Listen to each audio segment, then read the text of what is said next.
China is sending over 100 military personnel to the city of Xi'an. The northern Chinese city is currently under what's being called the strictest lockdown since Wuhan. Australia's Prime Minister opens a TikTok account. That's despite his warnings last year that the app may pose security risks. Is the US still boycotting the Beijing Winter Olympics? The Chinese Foreign Ministry says Beijing received visa applications from the US government to attend the Games. China gets ready to send officers and equipment to the Solomon Islands to help train the nation's police force. That's after turmoil erupted there last month, protesting a change in diplomacy.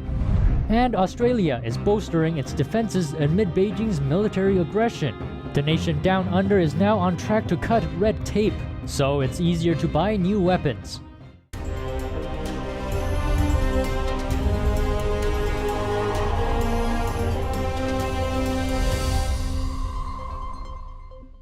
Hello and welcome to China in Focus. I'm Evelyn Lee in for Tiffany this week. And the Chinese military is in Xi'an as the city continues to deal with a virus outbreak driven by the Delta variant. Apparently, 150 military medics from the Chinese Air Force were sent to local hospitals in Xi'an. That's according to Chinese state media on Tuesday. Many of them had experiences dealing with the initial outbreak in Wuhan. You'll probably remember that's the original epicenter of the pandemic. Local authorities in Xi'an have already tightened control measures to the strictest level in China. It was rarely seen since the initial outbreak in Wuhan. All residents are required to stay at home unless they go out for mass testing. Previously, one person from each household was allowed to go out to buy groceries every 2 days. But starting Monday, no one is allowed to go out even for groceries. Since locking down the city last week, authorities have placed nearly 30,000 people in hotel quarantine. On Tuesday, residents in Xi'an complained on Chinese social media Weibo. Many say they were running out of food at home. One user says, "Soon I'll be running out of food and there's nowhere to buy." Another user says, "My neighborhood management team does not care about our food supply. What should I do if I run out of stock at home? Guess I'll just starve to death?" An advocacy group is urging Beijing to release a journalist that's on the brink of death. Journalist Zhang Zhan went to Wuhan to cover the initial outbreak of the virus in 2020, and then she was sentenced to 4 years in prison because of it. This Tuesday marks 1 year of that sentence. Advocacy group Reporters Without Borders says Zhang is close to death after a partial hunger strike. And when Zhang's family visited her last month, she apparently could not walk properly or even raise her head without help. Reporters Without Borders is now calling on the international community to pressure Beijing to release Zhang before it's too late. The advocacy group says Zhang risked her life reporting in Wuhan, and that at a time when very little information was available on the mode of transmission and severity of COVID-19. The group also says she should have been celebrated as a hero instead of being detained. There have been cases of reporters passing away in detention. In 2017, dissident blogger Yang Tongyan died in detention because of a lack of medical care. And this February, a tour guide that covered protests in Tibet died in detention. His name was Kunjok Jinpa, and he was sentenced to over 20 years in jail. He died because of mistreatment. A city in northeast China is being forced to suspend its public servant hiring process. That's amid plunging revenue and growing debt. The city of Hegang, formerly known for coal mining operations, officially announced the decision last week. Officials say the city must cancel plans to hire grassroots employees for government departments, citing fiscal readjustment and other major financial changes. But one social media comment suggests a more plain language explanation. That is, the city's local government no longer has the funds to support so many public servants, so it simply stopped recruiting them. The city of Hegang has been struggling with an economic slowdown in recent years. Its 2020 economic report shows a growth rate of just 0.3% last year. At the same time, its fiscal income dropped by 10%. According to the city's budget report from March, the city had accumulated around $2 billion in debt as of the end of last year. Hegang officials also warned residents about what they called an extremely severe situation back in June. They predicted the city may need to cut spending in order to cope with the challenges. Hegang is China's first prefecture-level city to endure fiscal readjustments. Some analysts say the city's problems highlight the growing pressure on local governments under the communist regime to balance their books. A state-run media outlet says China's new digital currency will be ready for service during the Beijing Olympics. But U.S. officials are cautioning American athletes against using it, citing privacy concerns. NTD's Don Ma has more. The Chinese regime is planning to promote its new digital currency at the upcoming Beijing Winter Olympics. This, according to Chinese state-run media Xinhua News. But U.S. politicians have warned American athletes to stay away. Earlier this month, a handful of U.S. lawmakers sent a letter to the U.S. Olympic and Paralympic Committee, urging them to forbid American athletes from acquiring or using the new form of currency during the Games. The letter warned that the Chinese digital currency, called the digital yuan, may be used to survey Chinese citizens and those visiting China on an unprecedented scale. Here's what a senior fellow at the Center for a New American Security told the Wall Street Journal. This digital yuan is less about money and more about data. The digital yuan is issued by the Chinese regime's central bank. It's a highly centralized type of currency and can be closely monitored or tracked by Chinese authorities. The central bank will know who's paying, how much they're paying, when they're paying, where they're paying.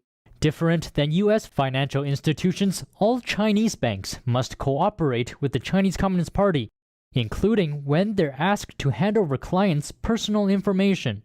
A 2020 report by the Atlantic Council think tank said that the Chinese regime can trace every movement of the digital yuan, as well as the identity of all transacting parties. Don Ma, NTD News. Australia's Prime Minister Scott Morrison has joined controversial video sharing app TikTok. And that's even though he voiced security concerns about the app last year, saying its extension cord goes back to China. TikTok is controlled by a Chinese company called ByteDance. And under Chinese law, if Beijing asks, companies will have to hand over their user data to officials. The company says they store Australian users' data in Singapore and the U.S. The U.S. passed an earlier bill banning federal workers from downloading TikTok onto U.S. government devices. Morrison considered banning TikTok over security concerns last year, but he decided to not go ahead with the move, saying there is no reason to restrict those applications at this point, and noting Australia will obviously keep watching them. Morrison's new account comes as he faces a re-election. He has uploaded a video with his pet dog and turned off the comment section. Chinese state media, the Global Times, is calling the U.S. double-faced. That's after reports that China received U.S. government visa applications to attend the Beijing Olympics. The U.S. State Department soon released a statement clarifying the situation. It said that the U.S.'s diplomatic boycott of the Winter Games still stands, and it won't change its decision. The department explained that the visa applications were for consular and security personnel. They said it was routine to provide athletes with access to certain services. The White House announced the boycott earlier this month. They cited the CCP's crimes against humanity in Xinjiang and other human rights abuses. Other countries have since joined the boycott, including Australia, Canada, the UK, New Zealand, and Lithuania. Beijing is sending a temporary police group to the Solomon Islands. That's as a recent news analysis argues that the Chinese regime has been infiltrating other countries using police and security training. Here's more. China will send a temporary police group and anti-riot equipment to the Solomon Islands. That's according to Chinese Foreign Ministry spokesman Zhao Lijian during a press conference on Thursday. The Pacific Island nation also confirmed that the Chinese officers will help train the country's police force. The move follows last month's turmoil in the country when protests broke out over a 2019 diplomatic policy change. The Solomon Islands' most populous province, Maleta, stood against the national government's decision when officials decided to break ties with Taiwan in favor of Beijing. Fueled by growing discontent, last month protesters burned down dozens of buildings, centered mostly in the area's Chinatown district. The Solomon Islands government says the supplies and training from Beijing will enable local police to confront further threats. But some question what the move really means for the nation. Recent news analysis from the Epoch Times says Beijing has been infiltrating other countries using police and scrutiny training. The report says 36 countries, mostly in Africa and Latin America, have received Chinese communist regime's training on public opinion guidance system. The system includes video monitor, phone trackers, and some now with facial recognition features. The report warns Communist China's security cooperations in these countries is a threat to U.S. interests and undermine their democracies. China's ability to collect data on global cargo flows is worrying the U.S. The Wall Street Journal reports that Beijing's worldwide logistics network would even track shipments from ports far from China. Cargo industry officials worry that the information collected may give Beijing the insight and even the power to influence world commerce. Shipping data now has become a precious commodity. Digital network logging is a star in China's cargo data system. The network calls itself a one-stop logistics information service platform. The platform builds its collections from a mix of public databases. It also relies on input from over 450,000 users in China and across the world. Industry officials say that Beijing could gain advantages by processing data crossing logging. Logging is officially called the National Public Information Platform for Transportation and Logistics. It was developed since 2007 under the power of China's Transportation Ministry. Michael Vessel, a member of the U.S. Congress's U.S.-China Economic and Security Review Commission, commented on the issue. He says logging could be a treasure trove of intelligence of national security and economic interest. The company website says it serves China's Belt and Road Initiative and has become a window for Beijing to share international logistics information. The U.S. Defense Department sends military equipment through global commercial ports. An official said, without commenting on logging, that China is also eyeing U.S. military logistics through Belt and Road. It's not clear how much data logging collects worldwide or who has access to the data. An industry expert commented that logging is operated by the Chinese regime and that, quote, it's difficult for free enterprises to compete with an incorporated nation. With Beijing increasingly flexing its military muscles, Australia is finding ways to bolster its defense capability. The country is set to overhaul its defense procurement process next year so that it's easier and faster for Australia to buy new weapons. It usually takes Australia 4 years to land a defense contract. But the new measures could reduce that time by as much as a year. Australia's Minister for Defense Industries says it could save millions of dollars. And a region where tensions continue to rise. The move comes after a warning from Australia's Defence Minister Peter Dutton. In a speech last month, he said China is on track to more than triple its nuclear warhead stockpile, and that every major city in Australia, including Hobart, is within range of China's missiles. Dutton added that Australia's defence industry can no longer be satisfied with a business-as-usual mindset. Instead, they must be driven by a mission of national significance and urgency. Australia has been on guard since its relations worsened with China. Last month, it signed a security pact with the US and the UK. Under it, Australia became the second country to get access to America's highly sensitive nuclear submarine technology. This is the first time that the US and UK will have shared this information with a third country, ever. That was something worth securing. That was something that Australia has long sought, and our government has secured. It was worth securing access to this important defence technology and information. The partnership would give Australia nuclear-powered submarines. They're quieter, faster, and can stay underwater longer. This is a very important agreement for Australia's future security. There's plenty of others who don't want to see this go ahead. I think that tells you why it's so important that we do. And just 2 weeks ago, Australia signed an over $700 million defense deal with South Korea. That's the largest defense contract that Australia has ever signed with a nation in Asia. It would give Australia radars, supply vehicles, and artillery weapons. 2021 had not been an easy year for foreign firms doing business in China. An increasingly challenging political environment in China is pushing some major Western companies to leave the country. James Zimmerman, an American lawyer based in Beijing, says that the Chinese market has become less and less palatable for Western companies.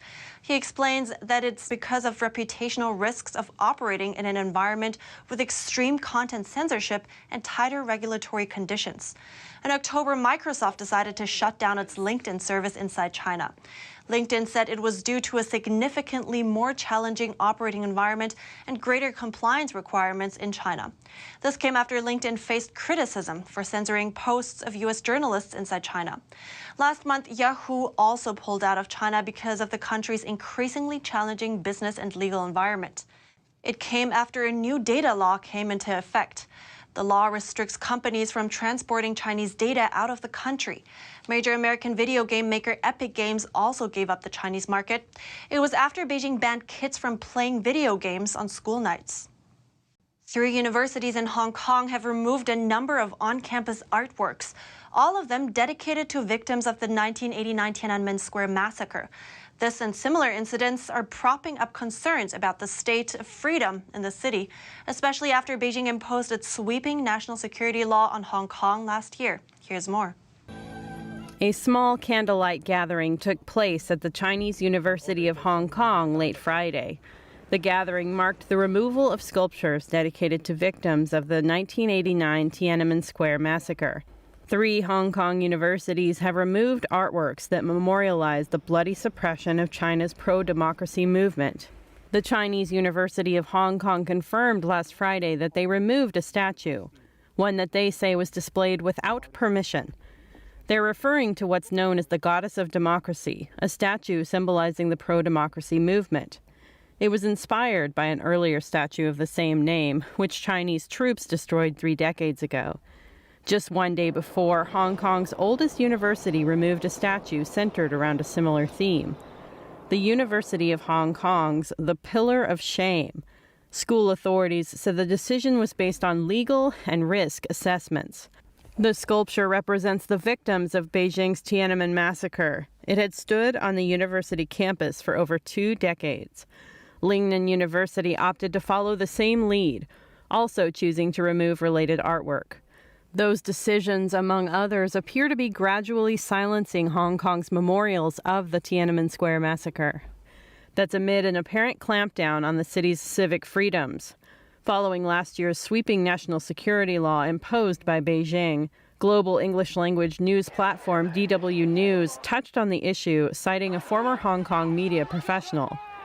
It reported that the removal of the statues means the government is telling the world that Hong Kong is no longer free. Some teens are reportedly convinced that they have a rare mental disorder, but it's not because a professional told them. TikTok videos did. Here's more. TikTok is feeding some teens videos about rare mental disorders. The Wall Street Journal reports it's making some think they have those disorders.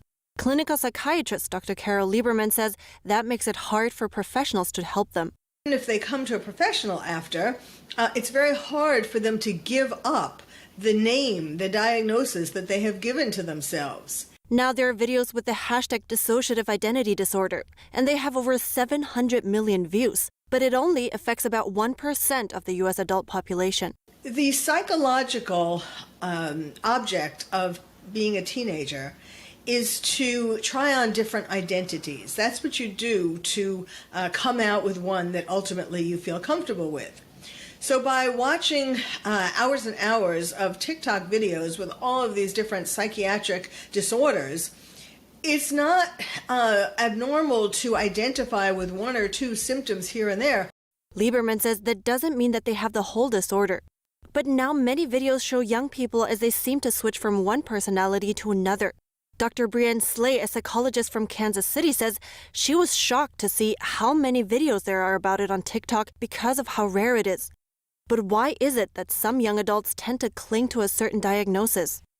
That teens and young adults are using certain abnormalities as social currency. In other words, to get attention. Lieberman says it also gives them an excuse for things they didn't get right or not being responsible. She adds that also many teens don't get enough attention from their parents. Lieberman says that if a teen comes to their parents with a self-diagnosis, they shouldn't waste time before convincing them to see a professional. And that's it for today's China in Focus. Thanks for tuning in and see you tomorrow.